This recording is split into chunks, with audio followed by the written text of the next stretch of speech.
Ukraine की हालत पर यूएनएससी में भारत ने चिंता जताई है। कहा कि महिलाओं को, बच्चों को, बुजुर्गों को बड़ा नुकसान हुआ है और निर्दोष लोगों की जान जो है किसी कीमत पर उनका समाधान निकालना चाहिए। भारत यूक्रेन और रूस के बीच में बातचीत को प्रोत्साहित करता है। रूस यूक्रेन युद्ध के बीच में रूसी राष्ट्रपति पुतिन ने फैसला लिया है कि सभी लोगों को नागरिकता देगा रूस। ये बड़ी जानकारी निकल कर आई है। सभी रूसी नागरिकता का दायरा जो है उसे बढ़ाया जाएगा। नागरिकता वाले आदेश पर पुतिन ने हस्ताक्षर किए हैं, तो एक बड़ी जानकारी आई है। हालांकि रूस की घोषणा पर यूक्रेन ने अब तक कोई भी टिप्पणी नहीं की है। क्यों नहीं की है यह भी देखना दिलचस्प होगा, लेकिन यह बड़ी जानकारी। नागरिकता देने की प्रक्रिया जो है वो 2019 में शुरू हुई थी दोनेत्स्क और लुहांस्क के निवासियों के लिए, और अब कहा जा रहा है कि सभी को वो नागरिकता देने को तैयार हैं। यानी कि रूस के विस्तारवाद को लेकर यह खबर जो है ये बड़ी महत्वपूर्ण हो जाती है। आप हमारे पास आइए, शामिल होइए। इसके मायने क्या यही हैं ये हम समझने की कोशिश करेंगे। हमारे साथ दो खास मेहमान हैं। गीता मोहन हमारे साथ स्टूडियो में है और राजेश हमारे संवाददाता जो शुरुआत से हमारे साथ जुड़े थे वो अब दिल्ली आ चुके हैं। उम्मीद है कल आप हमारे साथ दफ्तर में भी बैठे होंगे। लेकिन गीता, शुरुआत में आपसे करूंगा। ये जो खबर हम बता रहे हैं दर्शकों को जिसमें कहा जा रहा है कि रूस नागरिकता देने वाला है, इसके मायने क्या है? क्योंकि क्या ये रूस के विस्तारवाद का एक बड़ा नया पैंतरा है कि जो हमारे साथ आएंगे वो सुरक्षित हैं, जो नहीं आएंगे वो तैयार हैं, भुगतते रहिए? शुभांकर, बहुत इंपॉर्टेंट है क्योंकि जब हम खुद यूक्रेन में, राजेश यूक्रेन में थे और हम डॉनबास इलाके में थे, तब हमने इस पर काफ़ी रिपोर्टिंग की है कि कैसे काफ़ी सारे जो ईस्टर्न यूक्रेन में लोग रहते हैं उनके पास रूसी पासपोर्ट्स हैं। डॉनबास के पूरे रीजन में लोगों के पास रूसी पासपोर्ट्स हैं ताकि वो रूस जा पाए और आराम से वापस आ पाए। और कहीं ना कहीं रूस अब इसको ज़्यादा इस एम्बिट को एक्सपैंड इसलिए कर रहा है क्योंकि वो चाहता है लेजिटिमाइजेशन, कि अगर आप कैप्चर टेरिटरी में खड़े हैं रूसी फौज और कल यही लोग कहते हैं नहीं हमें रूसी नागरिकता चाहिए, यहाँ पे आप यूक्रेनी पासपोर्ट भी रख सकते हैं और रशियन पासपोर्ट भी रख सकते हैं, और अगर आप रशियन पासपोर्ट होल्डर्स बन जाते हैं तो कहीं ना कहीं आप रूस को एक्सेप्ट कर रहे हैं। रूस का इन लोगों के साथ डील करना, इनके साथ काम करना ज़्यादा आसान हो जाएगा। ये नया कोई डिसीजन नहीं है।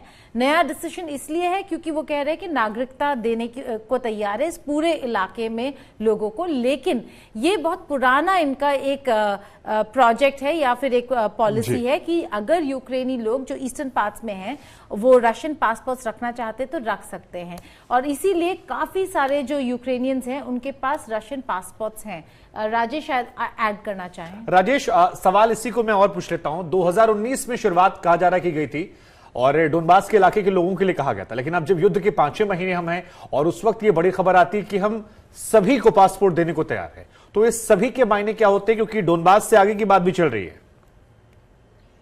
देखिए शुभांकर, जो सबसे बड़ा संकेत है ये पासपोर्ट देने का, वो ये है कि अगर हमने किसी एरिया के लोगों को पासपोर्ट दिया है, रूसी पासपोर्ट दिया है यूक्रेनियन पासपोर्ट के बदले, तो कहीं ना कहीं रूस ये चीज स्पष्ट कर देना चाहता है कि वो इलाका अब रूस का हिस्सा बन जाएगा और वो इलाका किसी भी कीमत पर फ्यूचर नेगोशिएशंस में वापस यूक्रेन को हैंडओवर नहीं किया जाएगा।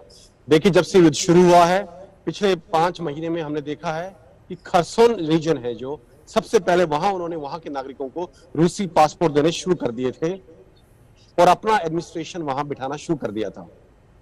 तो अपने आप में एक बड़ा संकेत था ये कि रूस अब खरसोन को अपना एक हिस्सा बना करना चाहता है और वहां के जो नागरिक होंगे वो आगे से रूसी नागरिक बनेंगे, और फ्यूचर के लिए ये संकेत है कि ये जो इलाके हैं ये वापस यूक्रेन को नहीं दिए जाने वाले हैं। ये अपने आप में एक फर्म आप संकेत मान के चलें फ्यूचर के लिए। दूसरा एक कारण ये हो सकता है कि जो ये सिटीजन्स हैं उस एरिया की, जो ऑक्युपाइड टेरिटरीज है रूस के द्वारा भी, अगर इन लोगों को कहीं देश से बाहर ट्रैवल करना है तो वो रूस के कब्जे वाले इलाके में होते हुए इंटरनेशनल ट्रैवल नहीं कर सकते। कहीं ना कहीं ये एक कदम इसलिए भी हो सकता है ताकि उनको फैसिलिटेट किया जा सके बाहर ट्रैवल करने के लिए। शुभांकर जी, अब गीता, जो ये बात इन्होंने यहां पर कही कि रूस ये पासपोर्ट दे रहा है, आपको नागरिकता दे रहा है, चीजें फैसिलिटेट करने में आसानी हो जाएगी, इसका बड़ा इंपैक्ट आप क्या देख रहे हो? क्योंकि एक तो बात राजेश ने कह दी कि देखिए एक मतलब साफ है इसका कि अब वो जमीन हम वापस नहीं करने वाले हैं जहां पर हमने कब्जा कर लिया है, संदेश स्पष्ट है, लेकिन इसका क्या लॉन्ग टर्म असर होगा युद्ध पर? देखिए, लॉन्ग टर्म असर यूक्रेन के लिए काफ़ी नुकसानदायक है। क्यों? क्योंकि अगर ये कैप्चर टेरिटरीज, पहली बात तो रूस ने ये साफ कह दिया, जैसे कि राजेश बता रहे थे, कि जो कैप्चर टेरिटरीज है उनको वापस नहीं करेंगे। क्यों? क्योंकि रूस को अब जवाब, पुतिन को जवाब देना होगा शुभांकर, अगर वो वापस करने के लिए तैयार हो जाते हैं कि इतने सारे रूसी फौज ने अपनी जान क्यों गंवाई, फिर क्यों कैप्चर करने की जरूरत थी, क्यों डॉनबास के इलाके से बाहर जाने की जरूरत थी रूस को, अगर इनको वापस ही करना था तो वापस करना पॉलिटिकली थोड़ा नामुमकिन है अब, और रूस ने ये साफ कह दिया है। अगर वापस नहीं करने वाले तो इन लोगों को फिर क्या दे सकते हैं ताकि ये लोग अपने आप को यूक्रेनियन ना समझे लेकिन एक इंडिपेंडेंट एरिया के निवासी समझे जो फ्यूचर में शायद रूस का भाग हो सकता है। मैं बर्दियांस्क जो ज़ैपोरिजिया के इलाके में है, ज़ैपोरिजिया के जितने भी इलाके हैं, बर्दियांस्क, मेलिटोपोल, वहाँ जहाँ हम गए वहाँ पर वहाँ के मेयर्स ऑलरेडी कह चुके हैं कि हम रेफरेंडम करेंगे, हम रेफरेंडम करके देखेंगे कि क्या यहाँ के लोग यूक्रेन में रहना चाहते, यूक्रेन का हिस्सा बन के रहना चाहते हैं या रूसी।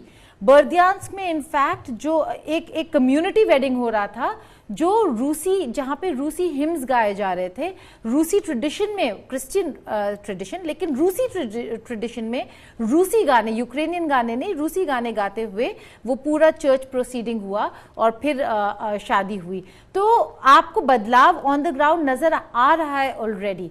अब अगर यहाँ के लोगों को खाने पीने की या पैसे भी बदलने वाले हैं, अब रूबल्स आ रहा है इस पूरे मार्केट में, यूक्रेनियन ग्रिविनिया जो है वो हटता हुआ नजर आ रहा है इन जगहों पर। तो अगर ये सब इतना ट्रांजिशन हो रहा है तो रशियन पासपोर्ट एक नेचुरल ट्रांजिशन है, एक नेचुरल ऑफर है रूस का कि हम ये सब बदलाव ले आए हैं। अब आपको बस एक आखिरी चीज करनी है, आपको रशियन पासपोर्ट एक्सेप्ट करना है और रूसी नेशनैलिटी एक्सेप्ट करना है। अगर यहाँ के लोग ऐसा कर लेते हैं तो फ्यूचर में रेफरेंडम होगा शुभांकर, तो ये लोग किस तरफ मुड़ेंगे?